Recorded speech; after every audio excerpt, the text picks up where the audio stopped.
नमस्ते और आप सबका बहुत बहुत स्वागत है इस चैनल पर। मुझे बहुत खुशी हुई कि आप तीसरे दिन आए। ये दिखाता है कि आप अपने बारे में सतर्क हो। अगर आपने पिछला 2 एपिसोड नहीं देखा तो प्लीज़ देख लीजिए, क्योंकि अगर आप समझेंगे स्ट्रेस को तो ही स्ट्रेस से जूझ पाएंगे। तनाव आपके जीवन से तब दूर होगा जब आपको समझ आएगी कि तनाव क्या है, कैसे अपना चेहरा दिखाता है, और हम फिर सोचेंगे कि इसके बारे में हम क्या कर सकते हैं। 30 दिनों में तनाव गायब हो जाएगा, पर आते रहिए, देखते रहिए।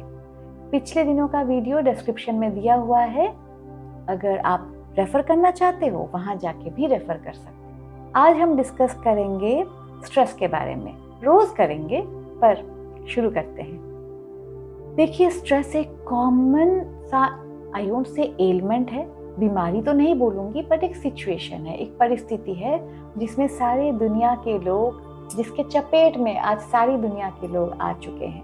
कुछ हद तक स्ट्रेस अच्छी बात है। हमारे शरीर को इस तरह से डिजाइन किया गया है कि जब हमारे सामने विपत्ति आए तो हम भाग जाएं या हम लड़ें।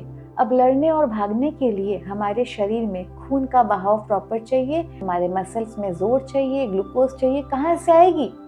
जिन हार्मोन्स को दिन रात गाली देते हैं ना कि ये स्ट्रेस हार्मोन्स है, इनको कम करो, इनको कम करना चाहिए, इनको रिलीज नहीं होना चाहिए, वही हार्मोन्स हमें तब बचाती है जब रियल लाइफ सिचुएशन में स्ट्रेस आती है। पर आश्चर्य होगा आपको जान के कि एक शेर को देखने से जितने amount of cortisol, adrenaline release होना चाहिए, उतना ही तब हो जाता है जब रात को 12:30 बजे हम सो रहे हैं और हमारे मोबाइल में एक मैसेज आती है ना। तो हमें अवॉइड करना चाहिए इन चीज़ों को जो हमारे शरीर को और मन को एक निगेटिव परिस्थिति में डाल रहे हैं। जब मैं कह रही हूँ निगेटिव परिस्थिति, तो मैं ये बताना चाहती हूँ कि हाँ, प्रोलॉन्ग्ड स्ट्रेस जब हो जाता है, अननेसेसरी स्ट्रेस जब हो जाता है, तो हमारे शरीर और मन पर उसका प्रभाव पड़ता है। शरीर में क्या होता है, आप देखेंगे लोगों का बीपी बहुत हाई हो रहा है आजकल। आप ये देखेंगे कि हार्ट अटैक्स बहुत हो रहे हैं, खाना हजम नहीं होता है, नींद नहीं आती है, कुछ भी अच्छा नहीं लगता, एलर्जी हो जाती है। मतलब बहुत सारी बीमारियां इस स्ट्रेस के कारण हो रही है और वो हमारे शरीर पर दिख जाती है। शरीर पर जो होता है वो तो दिख जाता है, पर मन में जो होता है उसको कैसे मेजर करोगे? आप पूछोगे मन में क्या होता है? डिप्रेशन।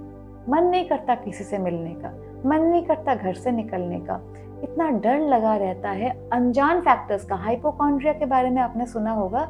आजकल ये गूगल कर करके लोगों ने नया एक बीमारी पाल लिया है, पहले नहीं था। वो है कि मुझे ना पक्का ये बीमारी है, और उसके बारे में वो टेस्ट भी करा लेते हैं। ये हाइपोकॉन्ड्रिया है, ये स्ट्रेस से आती है। ये मेंटल जो इश्यूज है ना, अच्छा और बताती हूँ, आप फोकस कर नहीं पाओगे। अब आजकल देखना, बच्चे मोबाइल पे जो लगे रहते हैं ना, उनका ध्यान पढ़ाई में नहीं जाता, क्योंकि उन्होंने अपने ब्रेन को निगेटिवली ट्रेन कर लिया है। स्ट्रेस ने उनको निगेटिवली इफेक्ट कर लिया है। वो फोकस नहीं कर सकते, कंसंट्रेट नहीं कर सकते, जिसके वजह से उनमें शांति नहीं है। अब बच्चों के चेहरे में भी आप तनाव देख सकते हो। बच्चे भी आजकल सुसाइड कर रहे हैं। एक और चीज़ मैं बताना चाहूँगी, ये थोड़ा सा सेंसिटिव है, पर ये आजकल घर घर की कहानी बनती जा रही है। रिश्तों में पड़ना और रिश्तों से बाहर होना, बार बार मल्टीपल रिलेशनशिप्स। क्यों? हमारे मन को राहत चाहिए, और राहत के लिए हम स्ट्रेस मैनेज नहीं करते हैं, कुछ एक्साइटमेंट अपने जीवन में ढूंढ लेते हैं, कुछ नयापन ढूंढ लेते हैं। क्या होता है इससे? घर में दरारें आती है। तो अगर आप स्ट्रेस और एंजाइटी को डील करना नहीं सीखोगे तो फिर जिंदगी में खुश कैसे रहोगे? जब मैं खुशी की बात करती हूँ तो मैं ये बताना चाहती हूँ, हम तब खुश हो सकते हैं जब हम स्वस्थ होते हैं, जब हम मन से शांत होते हैं, जब हमारी सोसाइटी हमें सपोर्ट करती है, हम अपने घर वालों के साथ हैप्पी रहते हैं, जब हम इस दुनिया के लिए कुछ कंट्रीब्यूट करते हैं। और लास्ट में आती है जब हम पैसा कमाते हैं, शोहरत कमाते हैं। और ये सब तब हो पाएगा जब आप तनाव से दूर हो पाओगे, तनाव को कोप कर पाओगे, तनाव को हरा पाओगे। कैसे हराओगे? छोटी छोटी स्टेप्स हैं, लेना शुरू करते हैं।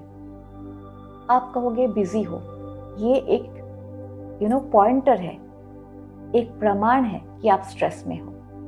आप थोड़ा सा अपने मन के साथ लड़के डिसाइड कर लो कि कुछ भी हो जाए 10 मिनट बाहर जाके दौड़ लूंगा, या घर में कोई योगा का वीडियो चला के कर लूंगा, कुछ ना कुछ करूंगा केवल 10 मिनट। फिर उस 10 मिनट को धीरे धीरे बढ़ाने की बात सोचेंगे। नहीं भी बढ़ाओगे ना तो 10 मिनट काफ़ी है आपको एक हेल्दी केमिकल का एहसास कराने के लिए। डोज केमिकल्स कहते हैं, डोज मैं बताऊंगी बाद में। आपका एक हेल्दी डोज आपको मिलता रहेगा अगर आपने ज़रा सा एक्सरसाइज करना शुरू कर दिया। मेडिटेशन में बैठ जाइए। अब आप इसके साथ धर्म को मत जुड़िए प्लीज़। मेडिटेशन में बैठना यानी ध्यान लगाना, शांत रहना। किस पर ध्यान लगाओगे? जो सच्चाई है आपकी, कम से कम अपनी सच्चाई, अपने सांसों पर तो ध्यान लगा लो। 10 मिनट बिना हिले बैठ जाओ और सांसों को आते जाते देखो। थोड़ा सा माइंडफुल हो जाओ। जब भी आप कहीं हो, कम बात करो। ध्यान रखो कि आसपास कैसे आवाज़ें सुन रहा हूँ मैं, क्या देख रहा हूँ, कौन सी पंछी कहाँ पर कूक रही है। अगर आपने इतना कर लिया तो आपके स्ट्रेस हार्मोन्स अपने आप कम हो जाएंगे। अच्छा, अगर आप सीवियर स्ट्रेस के चपेट में पड़ गए हो, अगर आपने पहले इस तरह की वीडियोस नहीं देखी, तो मैं आपको रिक्वेस्ट करूंगी कि आप प्लीज़ लोगों से मदद मांगिए। इसमें कोई शर्म की बात नहीं है। शर्म की बात तब होती है जब हम जिंदगी से, रिश्तों से, हालातों से भागने की बात सोचते हैं। उस सिचुएशन में खुद को मत ले जाइए। वेल विशर्स हैं, उनसे संपर्क करिए जिसके साथ आप कंफर्टेबल हो और स्ट्रेस को डिफीट करिए। तो आज हमने क्या क्या सीखा इस वीडियो में? स्ट्रेस क्या है, स्ट्रेस कॉमन है, स्ट्रेस के नेगेटिव इफेक्ट्स कब होते हैं, स्ट्रेस के नेगेटिव इफेक्ट्स शरीर और मन पे कैसे दिखते हैं, और उन सब से हम बाहर कैसे निकल सकते हैं। कल के वीडियो में हम डिस्कस करेंगे कि स्ट्रेस का कारण मन में कैसे बनता है। उसको कहते हैं स्टेट। मैं आपको स्टेट समझाऊंगी। स्टेट का मतलब कोई जगह नहीं है, ऐसा नहीं कि मैं किसी टेरिटरी की बात कर रही हूँ। स्टेट का मतलब है आपकी मानसिक दशा। दशा कैसी बनती है और दशा कैसे स्ट्रेस को पैदा करती है। अपना ख्याल रखिएगा, कमेंट करिएगा, मुझे बताइए आप स्ट्रेस के बारे में और क्या जानना चाहेंगे। Take care, God bless.